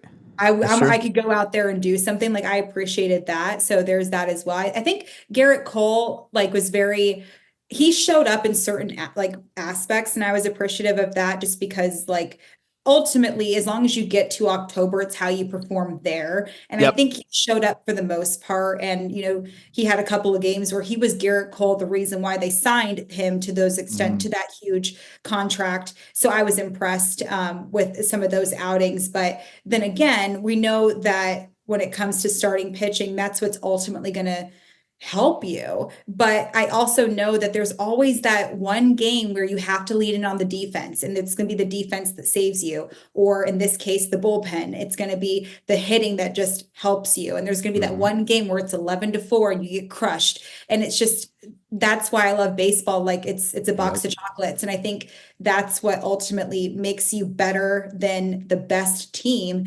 because you have to have the different elements to prove it. And I know they say defense wins championships. I think if you have all the tools, you're going to win. And the number one tool is health, though. So if you have that and you have all of that, and you even have, if you can limp to the finish line, you're golden. And I think it's about timing, it's about health, and the rest of the chips fall after that. Literally, that's really limping with Freddie. I mean, that's what the Dodgers did, right? They limped into it.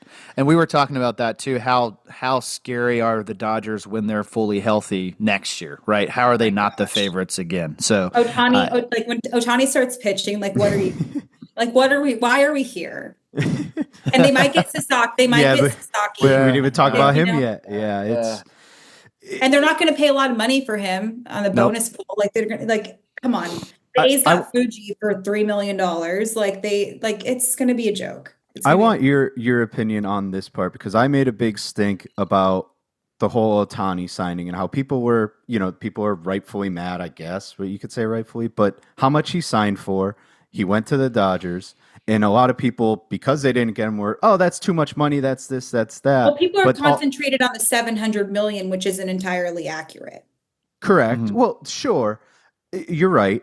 I guess my bigger question is, now everybody's complaining about Roki Sasaki being the favorite to go to the Dodgers being the favorite to land Sasaki.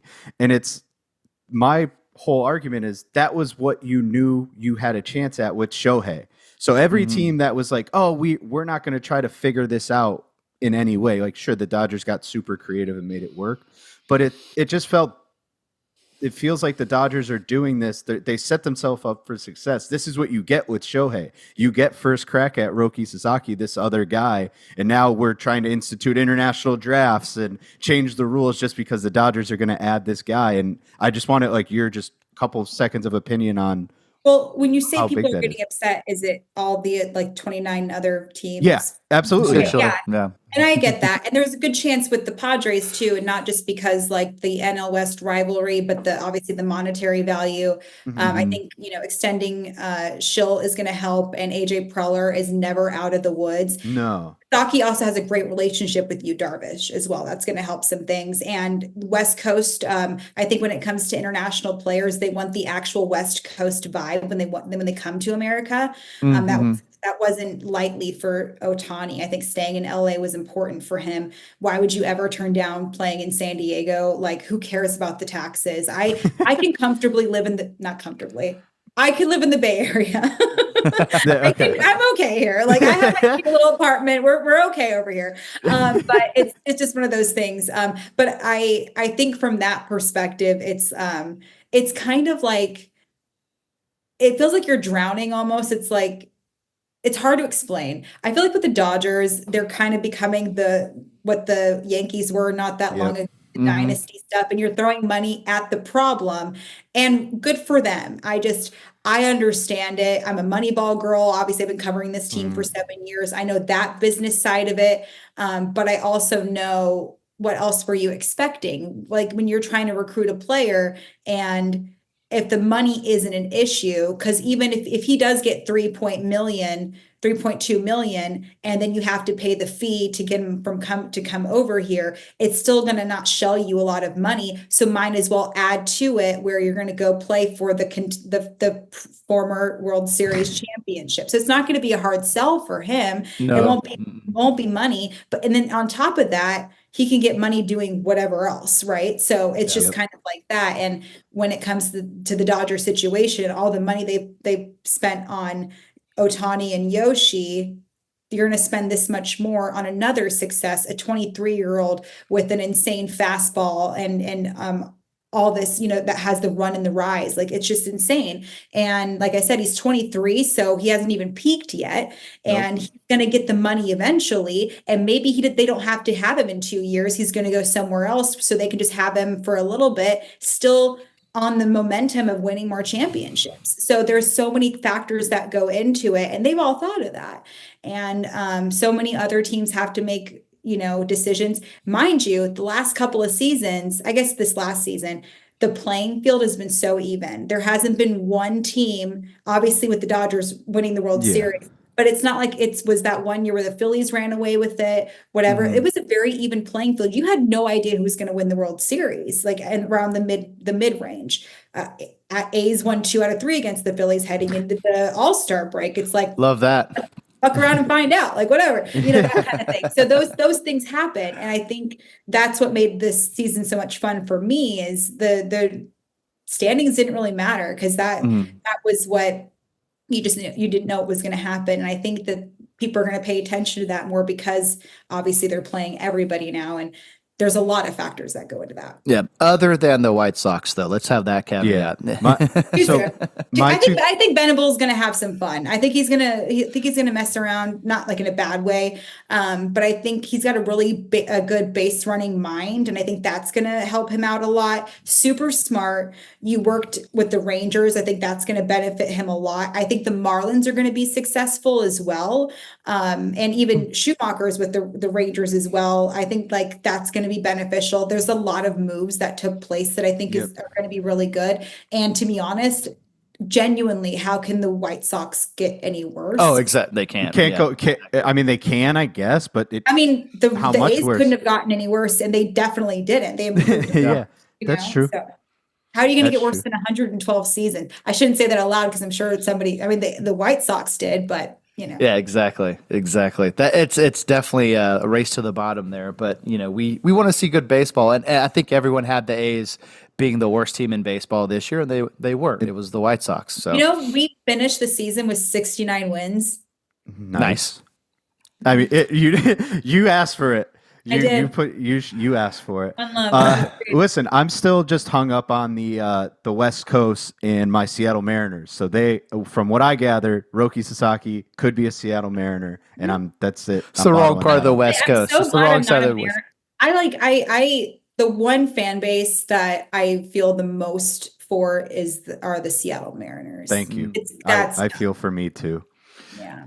Objection. Pandering the witness. The other call out, I think it's important to say in terms of parity, right? We made we did our preseason previews, and one team we just had no idea, and we shit on them all season, was the Kansas City Royals. And man, they shut us right up. We expected nothing because it's like how their over under was like 70 wins, and that was a huge improvement. And it's like, this team stinks, and they shut me right the hell up. Like we weren't like Lugo. Come on, we didn't really see that coming. Correct. No, absolutely. That was our point. It's like, okay, you spent money, but on Seth Lugo, like, get lost. Like, but you know me, the moment you turn 30 and you're thriving, I'm going to stick up for you all damn day, like all damn day. Hey, you I'm guys a know Seth how I Lugo feel guy about now. yeah. You know how I feel about Vinny P.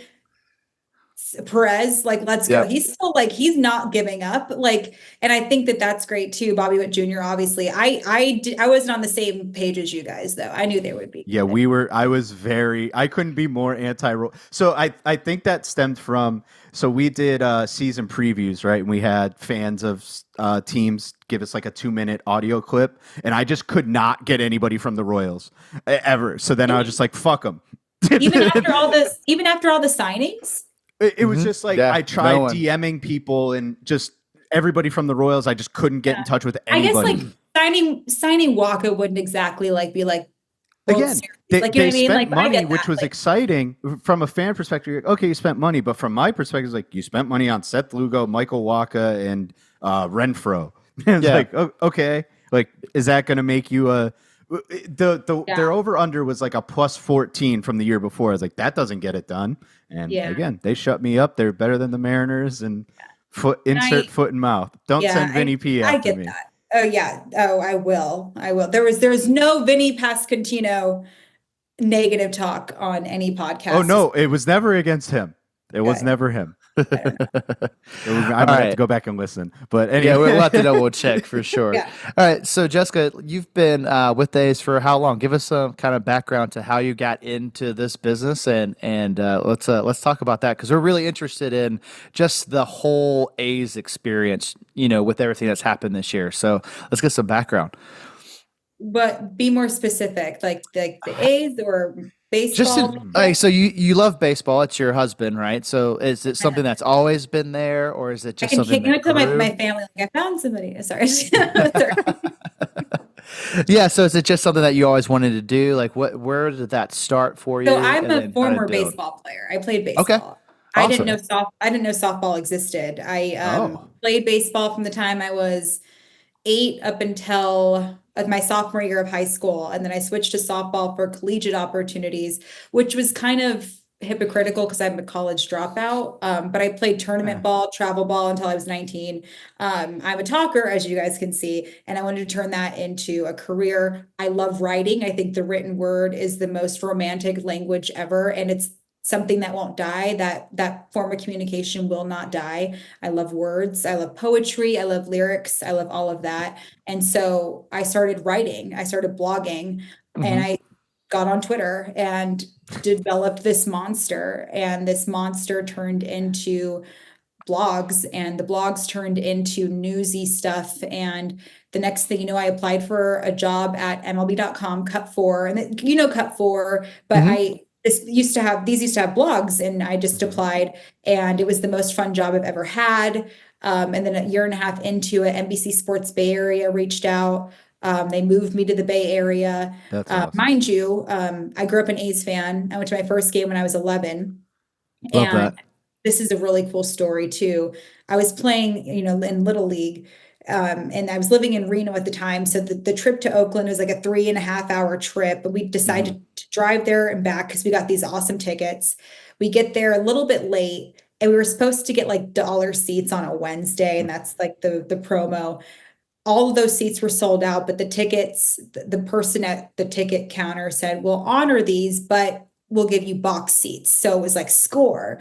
And we sit down, and there's a program on the floor. Somebody dropped it, because I know you had to buy it, but somebody dropped it. I remember, like, I brushed the peanut shells off of it, and I opened it up, and because I wanted to see who the third baseman was, because the third baseman just hit a home run. And I had just switched from first to third base that day, or that week, which as an 11-year-old, that's an identity crisis. I'm like, I don't know. Like, It's a because big deal. I'm the same height I am as like I was 12. Like I have not grown. I'm still probably the same maturity level too, but I hated it, but I was terrified. But to see this guy, I was like, cool, it's Eric Chavez. We share the same birthday, quite a few years apart, but that's okay. Okay. And I remember the center fielder resided in Reno, Nevada. And the center fielder was Mark Kotze, who is my manager now. And so, That's awesome. Shit. yeah. And so on the drive home, I remember telling my dad, like, I don't see a lot of, I remember saying, I don't see a lot of boys on TV talking about baseball. Can I do that? And as old school as my father was, he was so much like, let's do it. Like, how are we going to make this happen? And I remember him walking in the living room one time, and I remember the exact game too. I remember Mark Ellis was on second base, and he was like, "Oh, you like watching the A's? Like, you really want to do this?" I was like, "Yeah, I'm not kidding." And so as time went on, obviously, the NBC Sports Bay Area happened. I became their pseudo beat reporter. They let me go 2021, and then the A's, they called me the next day and they're like, we'd love to have you as like doing radio and stuff. So I went from TV to radio, and now I'm doing radio and social media and then back on camera and all that other stuff. So I told my dad I wanted to be the A's reporter, and I've been doing that for 7 years now. And That's awesome. and I got to tell my dad that. And then so when I went on a broadcast, I do play by play. I'm getting into it. I did AAA game not that long ago, actually at Sacramento. And on the broadcast, my broadcast partner said, "Well, are you going to get dirt from the field?" And I was like, "Of course." And so the only place I got dirt from was at third base. And I have 3 jars of dirt, and it was at third base for Eric Chavez. And I made the joke. They're like I love the third baseman I've covered, right? Like I did it for Matt Chapman, Jonah Bride, like all the guys. And I made the joke, but I was like, it was for Eric Chavez and my dad. And I wrote, like, put a heart in, like, I got really cheesy with it. I put a heart, I did all the things. I was at the Coliseum from 6:50 in the morning until 8 p.m. that night. We'll talk about that later. Yeah. But it was just the most beautiful full circle moment. God in the universe. I was supposed to be there, like between Mark Kotze, center field, and now they walked out to center field like the day before. Like it was just a whole thing where I just knew I was supposed to be there, and all of that. So it was just Holy hell! Did you peek up at the box seats that you were in when you were at center field? No, because I did. Oh my gosh, yeah, I did. That's awesome. I don't remember the exact like spot, but I remember like where I was sitting. That's so funny. That's wow. Dude, that's I awesome. forgot I did that. That's so cool. I'm glad you did that. It's a full circle moment. That is so amazing. Yeah, because like I forget, like when you do the day-to-day stuff, like it's just like pregame interview, like broadcast, postgame, let me ask the pitcher questions. You just get the whole thing. And I remember 2 weeks before the end of the season, I thought of Adley Rutschman when he made his major league debut. Do you remember he like took it all in? Yeah. I've got to do that. And I made sure I did that. But that's so funny you brought that up. I definitely looked, I want to say on the last game when everybody had gone, we were just like drinking beers on the field. And I looked up at the seats and with Dallas and like my people, like it was awesome. But yeah, I'm glad you brought that up because I did do that. Yeah. That's amazing. I did that. That's really amazing. Obviously, I blacked out a couple times. I was freaking out so much, but yeah. I'm sure. Not from the beer, of course. No, I'm joking. Not from the beer. No, I know. I had a sip and I was like, I can't, like the adrenaline. That was just a hangout beer. Yeah. Like I didn't want to drink. I didn't want to ruin the buzz that I had from that day. I couldn't, I hear you because, and I'll get into where I was going with that in a second, but what a crazy story of, not only is it your job, right? People work for teams and they just work for teams, right? Maybe they love baseball, sure, but they don't care about XY team. But here you are, like Oakland A's from 11 years old and getting, not that it's cool to experience what you experienced. However, you still got to experience it. So that whole full circle moment of, from the time you're 11 to Andrew calling out you, looking back to your original seat that you first ever sat in, to getting to meet all of these guys throughout the years, like Eric Chavez, probably somebody you thought you'd never I told him the story too last year. And That's he's probably awesome. like, like all that stuff. Like I'm like, I have chills just talking about it, and I could only imagine like how that would feel for someone like yourself and Dallas specific, all of, your whole crew. Mhm. I don't even know the words, like, so I can't even imagine you're saying like, what to say about everything.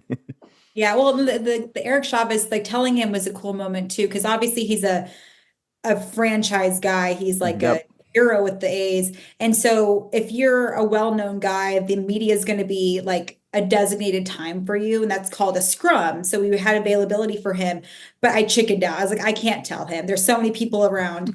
And another universe moment, y'all, like he was under the tunnel because we were inducting him into the A's Hall of Fame that day. Mhm.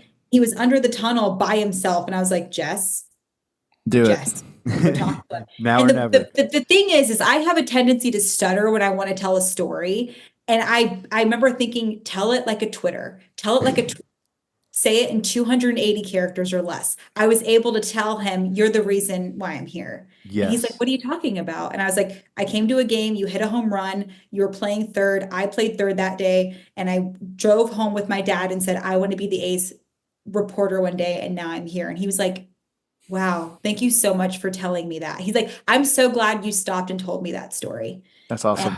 and I got That to is tell the perfect time. In yeah, that media scrum wouldn't have been the yeah, right time to tell it. exactly. I You think are it was, y- yeah. you need to buy lottery tickets or something. You need to start like There's like so many things that happen in my life that yeah, it's I'm glad you're a writer because we're gonna need to hear that story in written form at some Oh point too, man. for sure. Yeah, If you haven't done it that's already. awesome. Yeah, absolutely. That's awesome. That's awesome. Well, I mean, so that's kind of a good transition too. Like, obviously, being an A's fan has probably been a roller coaster, right? So kind of give us what has this year specifically been like? Because it's got to be a weird year, to put it lightly. So what's kind of been the feelings, and what are your hopes for the next few years with the Athletics? yeah, this season was like it was actually like an honor to cover this season, I think, and it was a huge responsibility as well. I remember because we have an A's podcast, me and my really good friend Ray Jensen. I remember I got emotional during the post game show telling the Eric Hmm. Chavez story. And I was just so lucky to have like the fans text me and say like we were so appreciative of you, to be honest. I think I needed to be emotional because it's showing that like I care about this team and like the people in it and the people behind the scenes. And it's not just the broadcasters. I know we're the front facing people, but the producers, the engineers, like the people who greet me, Sue, who makes sure I eat every day, the security, Manny, who checks my bag to make sure I'm not stealing anything. Like just things like that you see every day that just like bring a smile to my face. Like those are the people that make me happy. And like, Clay, who's always there with Reba and like taking care of the grounds. And it's the best grounds crew in the league, period. There's no better greens and grounds than those grounds in the league. And I think knowing that and making sure I covered it in a way that was both balanced as a reporter and knowing the fans were just as important as like the media outlet itself. And I knew there was more eyes on me and eyes Hmm. on the actual ceremony, on the exit. I knew that Mark Kotze I knew what questions to ask him. Him and I cried together more than I would like to admit. Um, but I also knew that like baseball was secondary, and it was because it was toward the end of the season. We didn't really care so much about the logistics. We knew they were kind of important. Luckily, we knew what the rotation was going to be, so we didn't have to go die hard into that. I think I asked, like, is Ross Stripling going to possibly be an opener? But I didn't have to ask that on the very last game. I just made sure I pumped all those questions out second to last game of that series.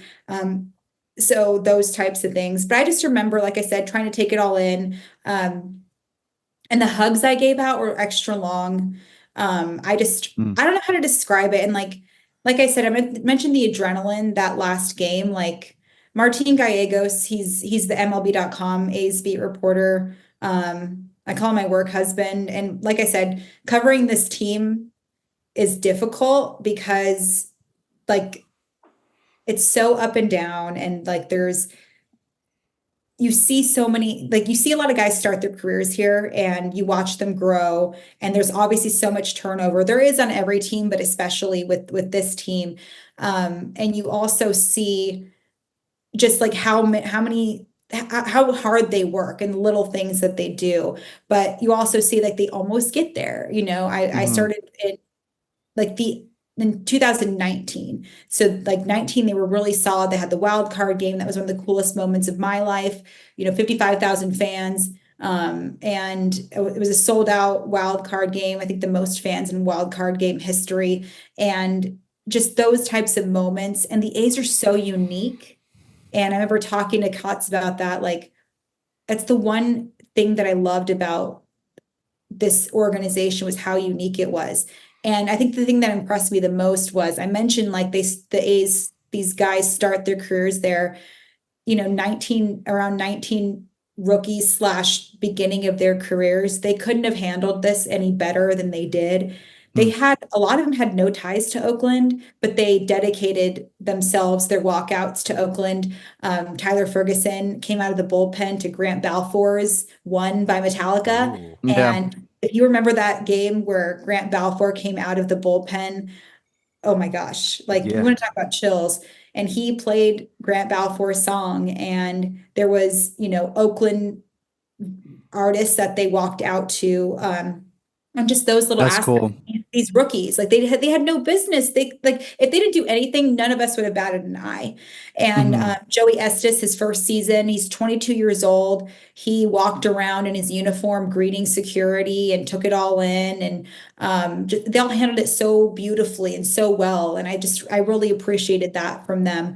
And just to kind of combine, when I was a fan to when I started, when Bob Melvin took me underneath his wing, to now as like I feel like I've established myself and I've matured a lot just in this season. And like when you work 162, these broadcasters and these colleagues become your friends or your family, friends and then family. And you have life stuff. Like, I lost my mother when I was covering this team, and Dallas was there for me. And when you have a birthday, or you deal with another loss, or you have like a breakup, or you deal with all these things, like you have to go out and play and perform.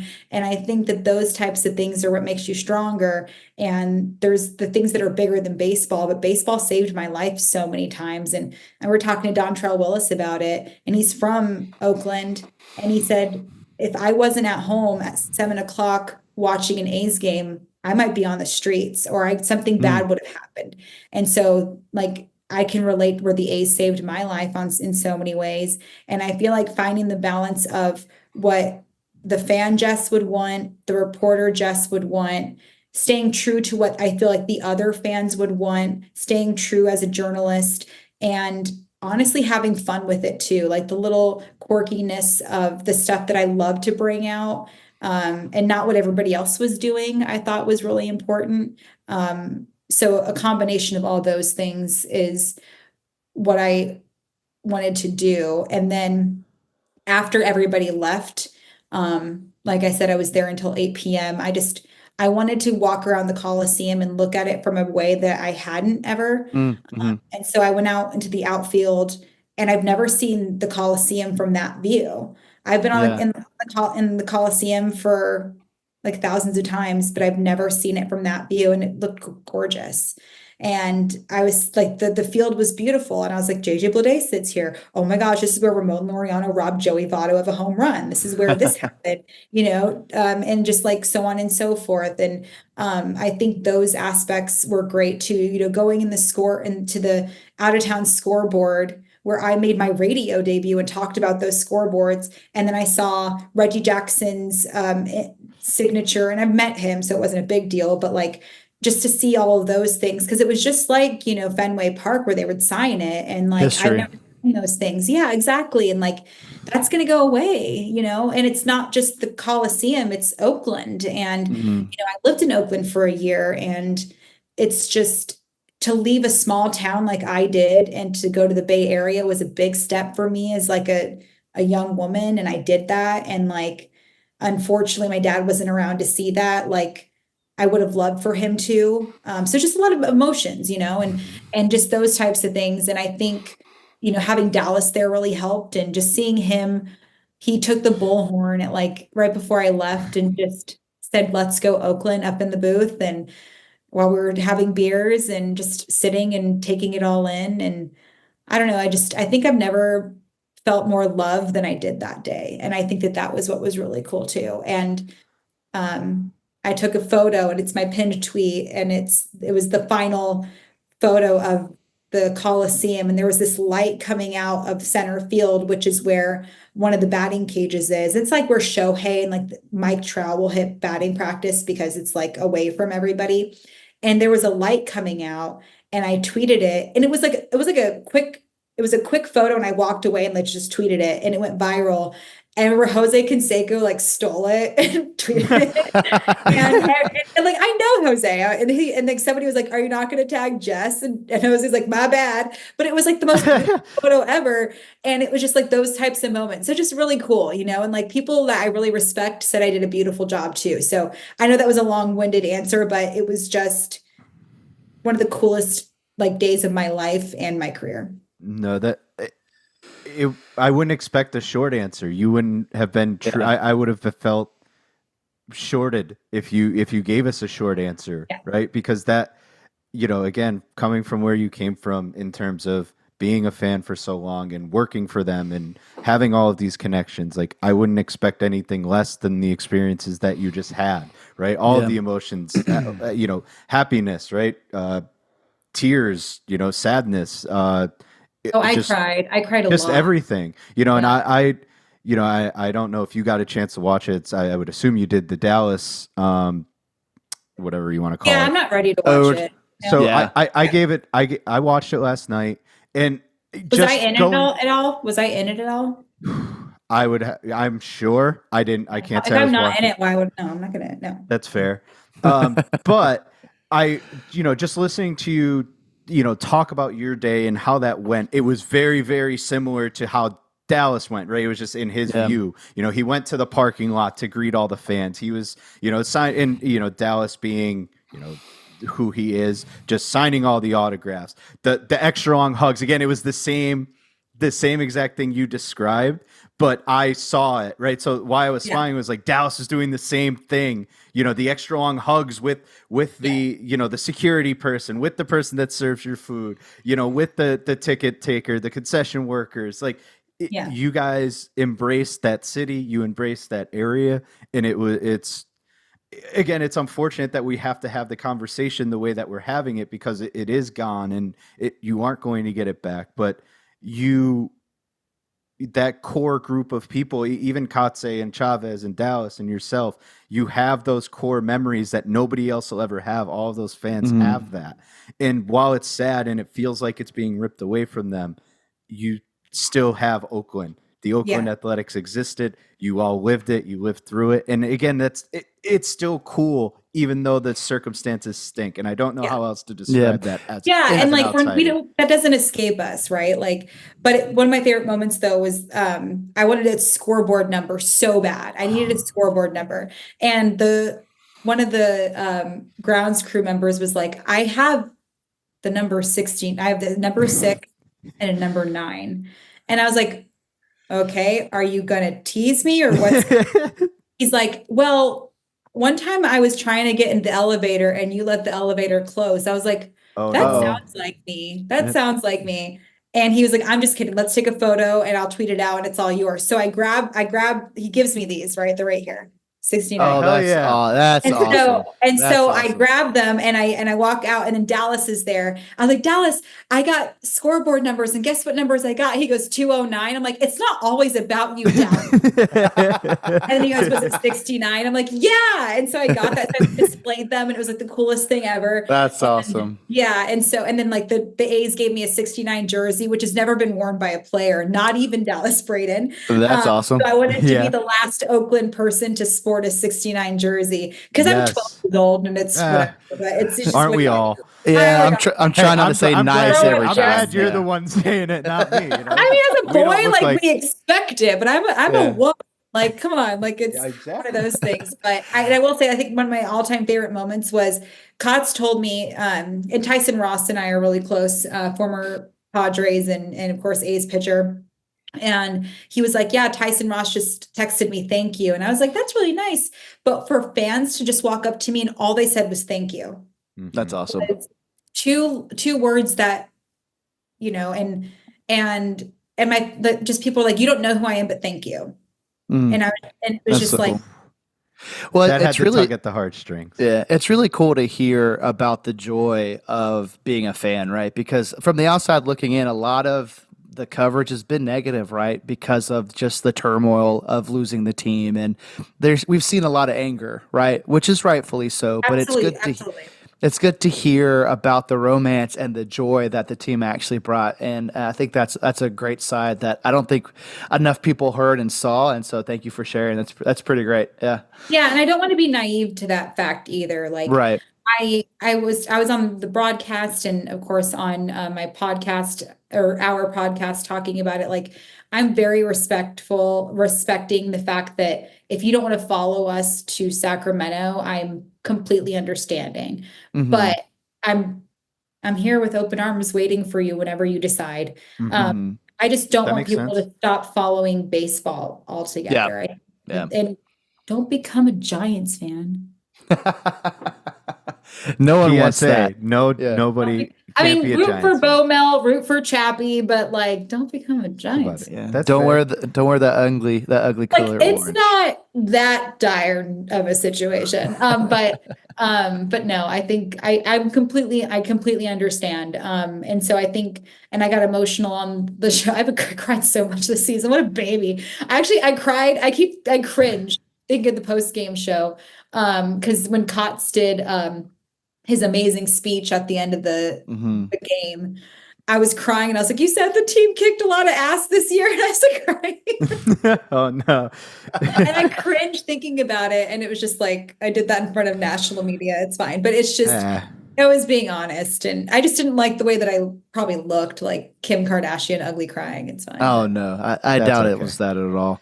It is cool again, and obviously the athletics. It's going to be hard to get that into routine, right? Saying just the athletics, and the podcast you have, by the way, that's short and to the point. Is that the name of it? Yes. And so you're really leaning into the fact that you're 5 feet. Is that correct? Yeah, and I don't get to the point. You don't get to the point. I tell 500 stories before I get to the point. Yeah. Well, cool. But we love to continue to follow along with that and just see the athletics journey and whatever it looks like. What do you feel about next steps? Like, are you excited? Like, what are the feelings around that? Because there are big feelings, I'm sure. Wait, sorry. I didn't plug in my microphone. You guys can hear me, though? Yeah, we can hear you. Yeah, okay, loud and clear. Hell of a time to ask. I know. I was like, you just spilled your heart out for 45 minutes. And it's like, it was my mic. You're like, can you just repeat that? The whole thing? Shit, dude. I'm sorry, man. No, it's plugged in, but this microphone is so good. So that's why I felt. No, loud and clear, at least for me. Oh, it's not even plugged in. Jessica. Okay, I'm sorry. I just noticed that I was like leaning in to say like, don't be a Giants fan. I'm like, my mic's not on. But like it gets going through the iPhone. But I'm also like, where is the plug at? Like, what are you doing? Is this your first day? Like, stay hot, Jess. Good Lord. Hold on. I need to like just do this so I'm not going crazy. Hold on. Yeah. Fine.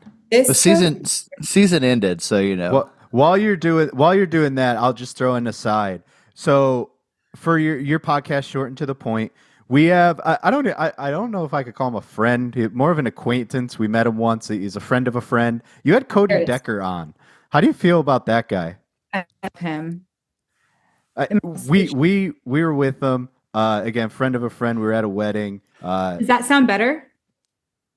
It sounds different. It's talk now. Different. Testing.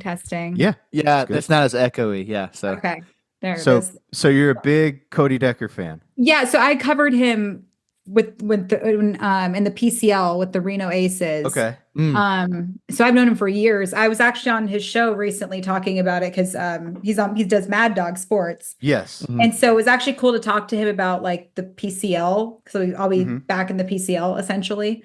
But yeah, but what about Oh, yeah. him? I was he just kind of a friend of a friend. We were at a wedding with him, and that was the first time we met him.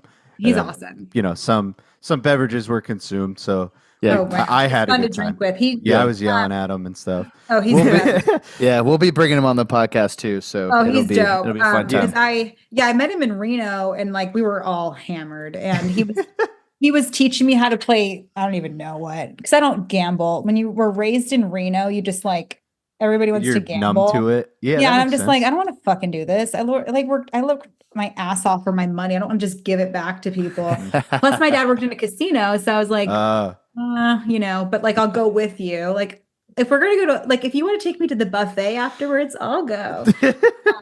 And so like I was like hanging out with like pretty big names. I don't remember, but I remember them like being big names at the time. And I was just like sitting there and I was like, why am I here? And they're like teaching me how to play. And then Cody's like, I don't remember what happened, but yeah, I learned how to gamble that night, Well, I guess.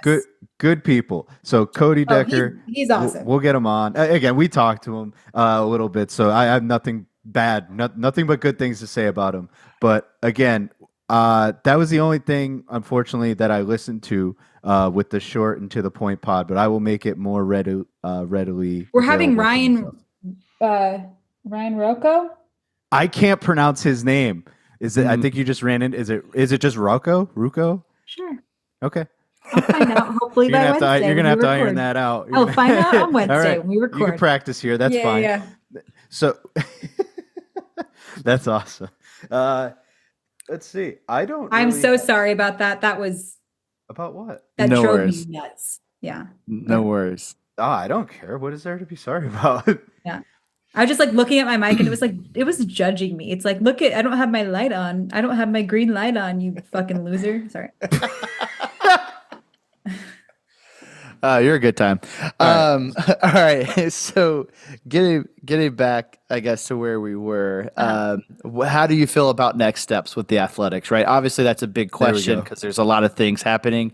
But like, what are your feelings? As much as you can share, like, are positive, hopeful, scared, like anything you got for us? We'd like because we just we want to know about the fandom experience, and this is the best this is great information for us. Yeah, and we had a meeting with A's GM David Force not that long ago talking about it, and they've begun construction on the field, and I've talked to players about it. Now the batter's eye at Sutter Home Park is small, so they're constructing that.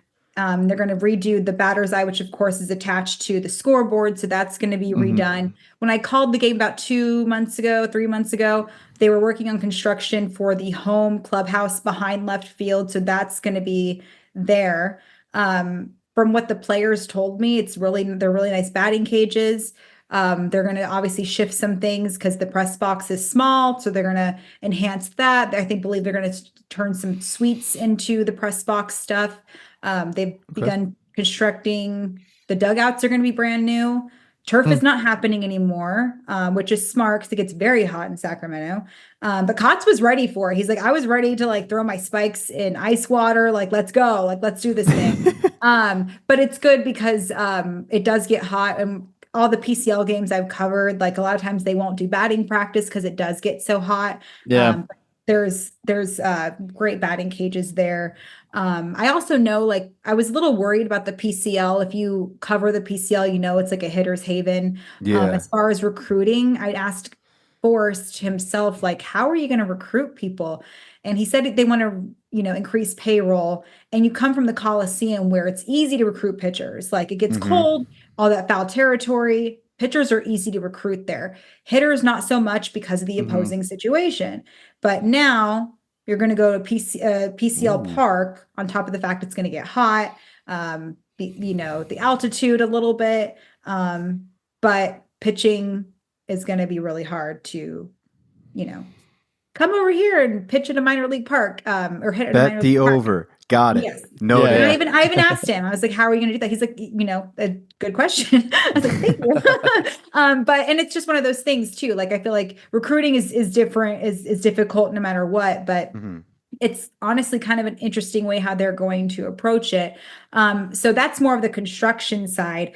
I don't know how it's going to look, to be honest. I think it's unique. I luckily am just the person to go and do the broadcasts and do the interviews and concentrate on the game. And as far as the fans, I don't know. I'm so used to Oakland fans, and they are a certain way. They're very passionate, and I love them so much.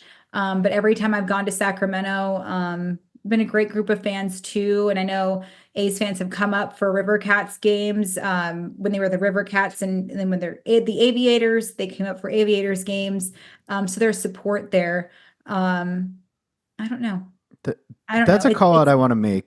There's not a blueprint for this. Yeah. I'm not able to call a friend and say, what did you do when this occurred? Yeah. But I'm hopeful. I'm hopeful that it's going to be an interesting transition for sure, but I'm hopeful it's a rather smooth one. Everybody, at least from my perspective, from a national view, everybody wants to be angry, right? Everybody wants to screw the A's, this, that, the other. They've kind of been like that for a while, though, and for a long it's also time. like they didn't like the Coliseum forever, and the people True. that like bashed on the Coliseum had never been to the Coliseum, and it's like I'm just gonna. This is a hot take. Uh-oh. Nickelback isn't bad. Everybody just says Nickelback is bad. I can get with you there. Okay. I'm in. And you want to talk crap, Mason Miller's Walkout or Warm-Up song is a Nickelback song. You're not going to talk crap to Mason Miller, are you? No. Right. So, Wear one off the rib cage. Yeah, dare you. I dare you. So it's just kind of like that. Like you just want to lazily say that. The Coliseum is very unique. And you go there to watch baseball. It's a concrete slab. I get that. But a lot of people who don't go to those games are the ones that are talking crap about the Coliseum. It's just lazy. Like as a journalist, I'd rather go and take it all in and then do a report on it. Be like, okay, yeah, that sucked, because I physically did that. Yeah. But it's very rare when you go. You meet the amazing fans. A lot of the visiting fans come in because it's the West Coast, that they get to watch their beloved Yankees or Red Sox, and we get the Mets fans come out too, and they always have a good time. So it's just kind of like that. And that's like overall, we're always angry at. Yep. Like it's just like there's always going to be something to complain about, but I completely understand why people are angry. Like it's not. No, I'm not naive to that. People get mad at the people of Sacramento as well for embracing it, and for me, like they didn't do anything. They're happy because they got a team now for whatever this time period might be. We talked about it too. If the pro team came to Greenville, South Carolina, where we are, we would be stoked. Like we get to watch professional baseball. Yeah. That's awesome. Like it is something. What am I supposed to do? Exactly. Yeah. I mean, it's baseball, and it's a game we love, so it's hard to be mad about it. Yeah, it's yeah. Now you have nothing else to say? I don't I'm know. Joking. I'm joking. Yeah, I know. For me, to be like speechless is a rare occurrence. So just write that baby down. We did it. I'll mark the time. Honestly, where were you on November 11th? And Jessica didn't have anything to say. I didn't know that's where you were going with that. But honestly, this has been awesome. Your perspective on everything has been more than I even thought was possible, right? So I first thank you. We are small. We're up and coming though. We're coming. And you're going to help us get there. No, I'm joking. No, thank you so much for doing this. I'll let Andrew close it out a little bit more. But again, I can't say thank you enough. Just from responding to our tweet, I know it was a bet. We are indeed, you said the SPCA of Nevada, correct? Northern Nevada, yeah. Northern Nevada. Okay, good. Because somebody else probably almost got that money. So we will we will let you know when we make that donation. We'll probably tweet it out to you in this regard. But Amazing. Again, that's all I have to say is thank you. Thank you. Yeah, we definitely appreciate it. And for all those who are listening, again, it's called the Short and to the Point podcast with Jessica Kleinschmidt. Also, follow her in the athletics.